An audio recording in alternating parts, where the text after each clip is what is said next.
de la política está totalmente puesta en cuestión. El discurso político está puesto en cuestión y aquí, concretamente en nuestro país,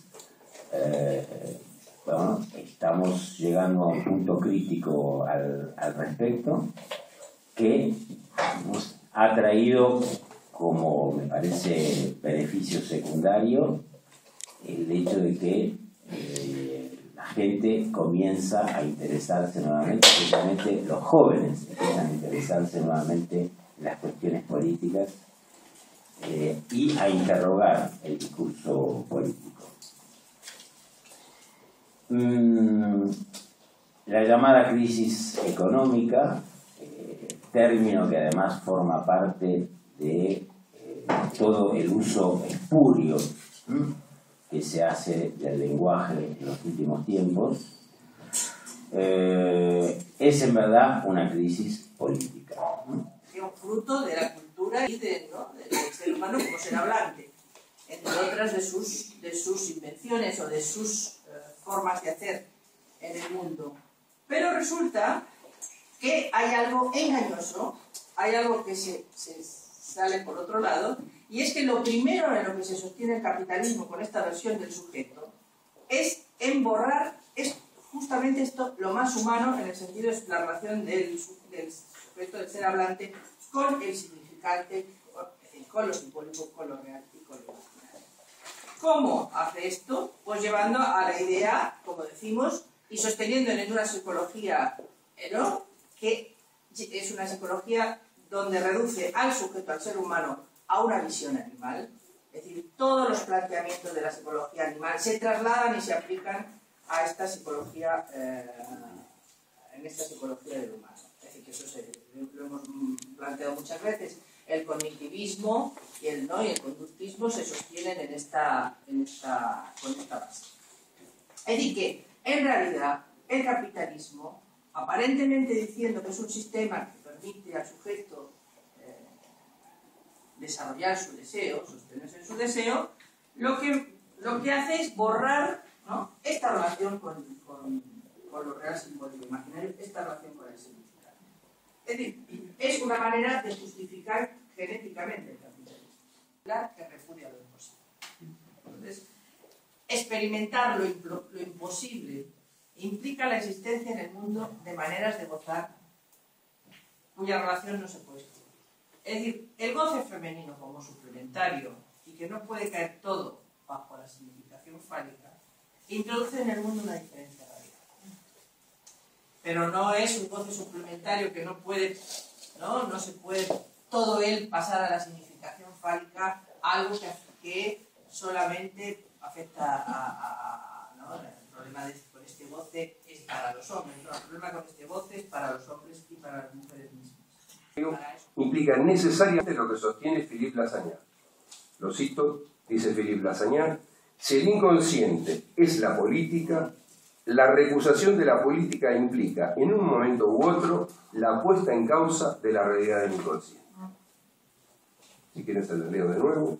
Sí. Si el inconsciente es la política, la recusación de la política implica, en un momento u otro, la puesta en causa de la realidad del inconsciente. Efectivamente, el intento de nuestra sociedad de abandonar la política para transformarla en una mera gestión de lo que hay conlleva el cuestionamiento del inconsciente y de toda forma de subjetividad. Es el intento, bajo el mando de una supuesta democracia, de conseguir una sumisión voluntaria masiva a la locura del discurso capitalista y sus gestores, que han decidido esta ofensiva para despojar a las masas de cualquier posibilidad de emancipación, volviendo a instaurar la miseria de un mundo sin política. Por ello, me parece que es muy apropiada la propuesta de Jacques Miller de transformar al psicoanálisis en una fuerza política. De Freud, que están básicamente en las cartas que intercambió con sus hijos, con Stefan Zweig, con Romain Rolland, con Mann y con otros intelectuales de su época, incluido él. Hay una carta de Freud a su hijo Ernst, de febrero de 1934, donde hace referencia a unos episodios que se están produciendo en ese momento en Viena, que no era una ciudad muy grande, ni lo es ahora, mucho menos lo era en ese entonces. Se da la circunstancia de que en 1934 en Viena hubo una insurrección de las milicias socialistas y comunistas contra el gobierno, contra la dictadura de Dollfuss, que era un católico conservador autoritario, que no solamente gobernaba en ese momento Austria, sino que además había una constitución recién aprobada donde se definía el gobierno austríaco como católico, autoritario, conservador. En 1934 la insurrección de los obreros socialistas y comunistas en Viena es aplastada a cañonazos por el ejército austríaco.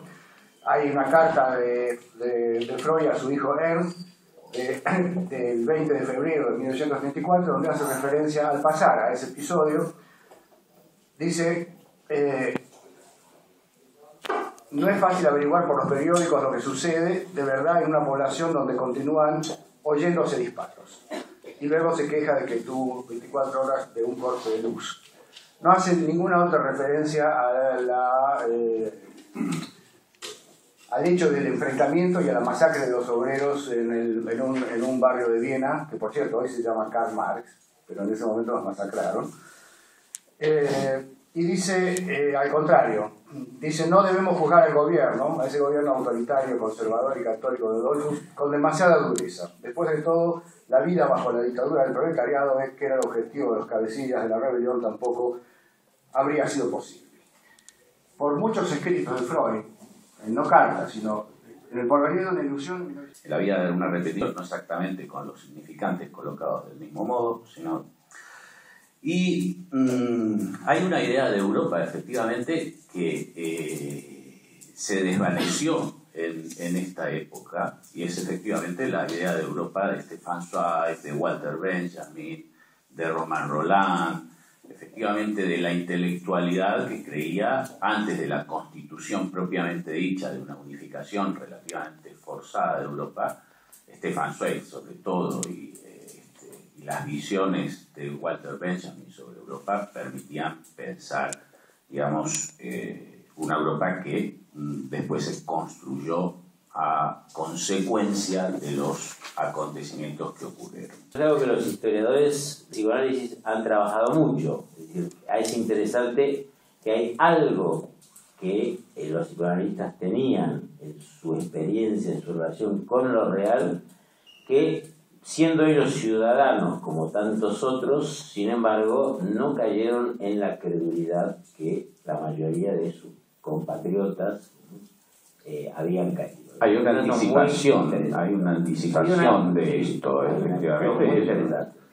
El otro punto, que bueno, esto ya es algo con lo que me voy yo de este encuentro, me confirma un poco en la impresión que tengo en general, me parece muy interesante todo este debate, la necesidad del debate, y también se vuelve, creo que muy imperioso para mí la necesidad de perfilar y circunscribir qué entendemos por político, porque corremos el riesgo a que ahora es una tendencia característica de nuestra escuela que de pronto cuando un significante aparece en escena, ese significante lleva ya al firmamento. Entonces, todo puede llegar a convertirse en político. Es decir, el síntoma es político, el equivalente es político, el fantasma es político, la interpretación es política, la no relación sexual es política, etcétera, etcétera. Me parece que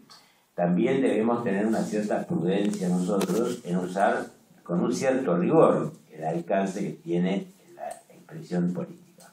Bueno, tenemos 2 minutos esta reunión, habrá otras. Les agradecemos, bueno, por supuesto, a los compañeros de la mesa que han hecho el esfuerzo de intervenir, a nuestros colegas, muy seriamente, muy en serio, nuestros colegas del Consejo, Eliana y Oscar, y por supuesto a todos ustedes.